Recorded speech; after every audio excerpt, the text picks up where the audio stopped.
Tom Trento, Director of the United West, with a very fascinating few moments with an individual that you want to get to know. A few months back, a good friend of mine suggested that I pick up a copy of this book, The Muhammad Code, and check it out. I got this many books, in my office to read. I started reading this, and I got more and more interested in the storyline and who this individual was, our guest. Please welcome, in the United West show, a new friend of ours, Howard Bloom, out of the great state of New York. Howard, how you doing? Thanks, Tom. Glad you like the book. Yeah, I'm working my way through it. It's fascinating. I read some reviews about it, all of that. It's called The Muhammad Code, and what I want our viewers and listeners to understand in our few moments together is who you are, why you wrote the book, and what you want the reader to do as a result of looking at this book. But we are on the cusp, the day after this attack in Great Britain, in the city of the capital city, London. I want to get your thoughts on that too.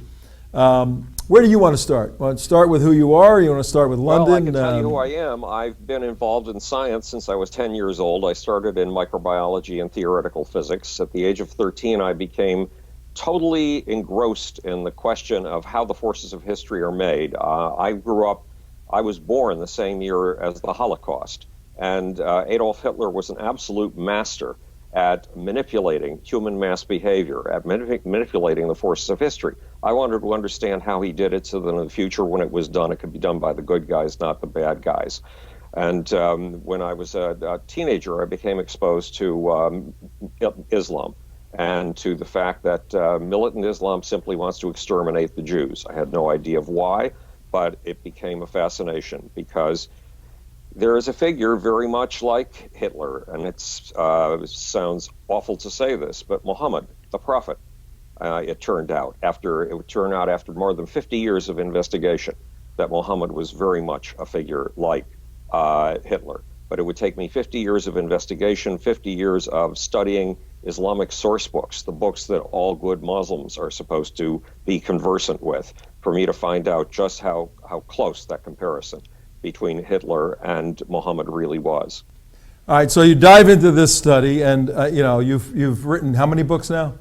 6. 6 books, all pretty massive scholarly works, and you start trying to figure out the Muhammad Code succinctly, because what I'd like to do is in subsequent episodes of this series on the Muhammad Code is to get into some of the chapter content.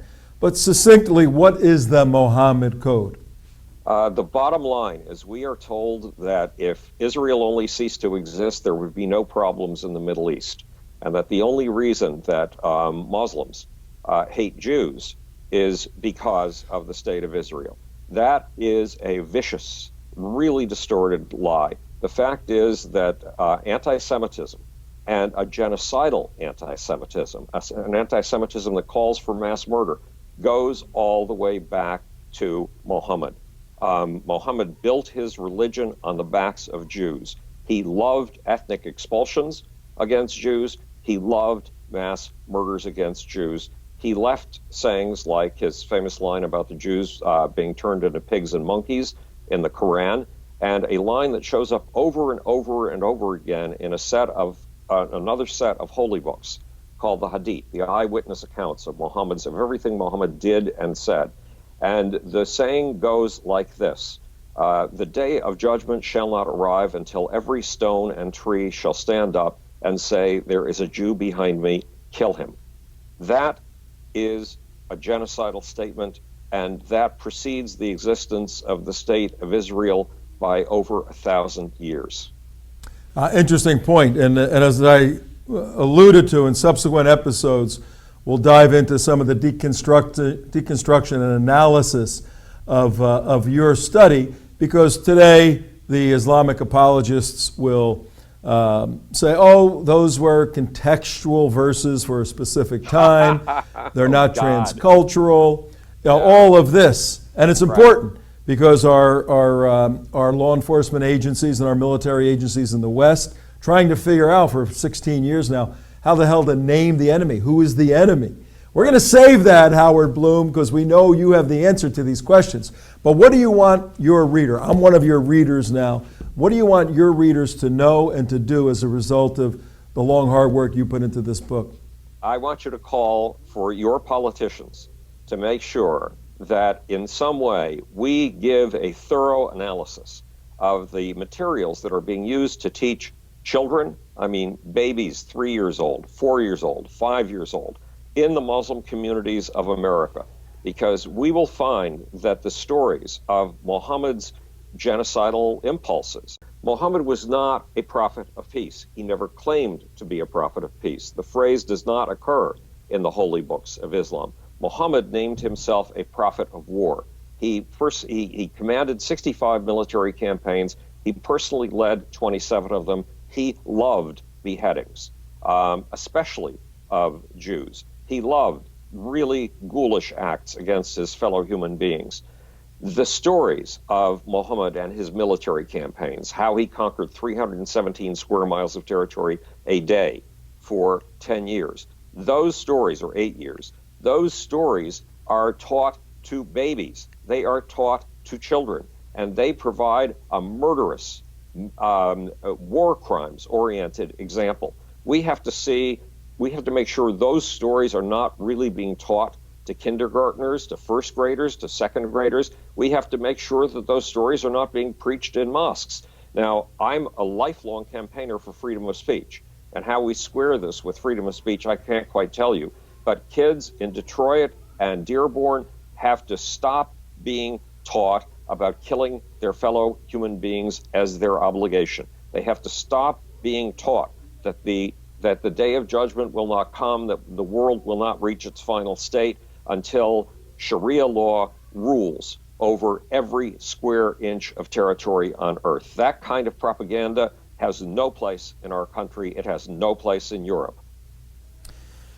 Wow, all right, Howard Bloom, that propaganda, that narrative, as some folks would say, that dialogue, that doctrinal analyses of Islam found itself going kinetic yesterday, March 22nd, 2017, right in front of Big Ben in the capital city of Great Britain, London.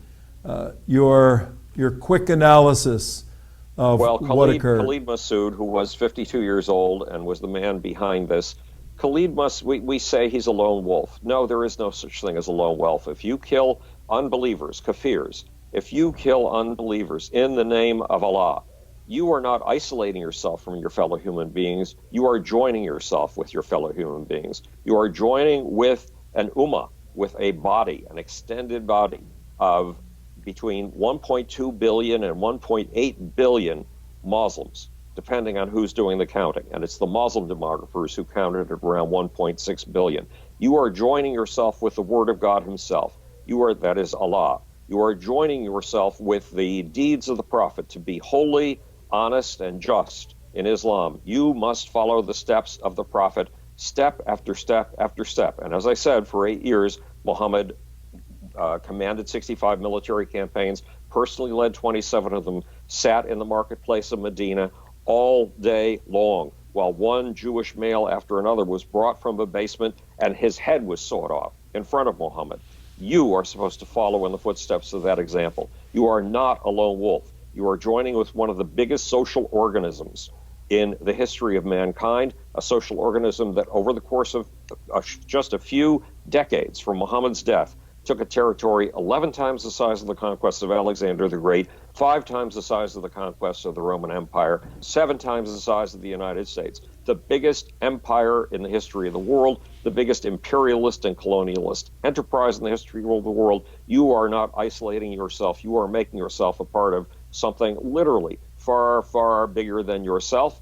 And that way of making yourself a part of something far bigger than yourself has to be dampened, wiped out, obliterated from the minds of people all over the earth, or we will have war until God knows when.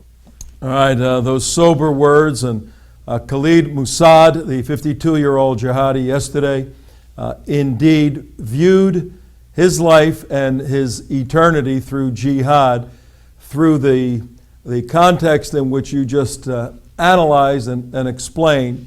And to him, he was simply joining in this great movement, 1,400-year-old movement. And here we have this clash in the West. Howard Bloom, your book can be picked up in many, many places, certainly on Amazon. I highly recommend The Muhammad Code by Howard Bloom. We will have you back in the very near future to start digging into some of the content of the chapters. Howard, thank you very much. You stay safe up there in New York, okay? Thanks, Tom. You stay safe down there in the land of sunshine. All right, take it easy.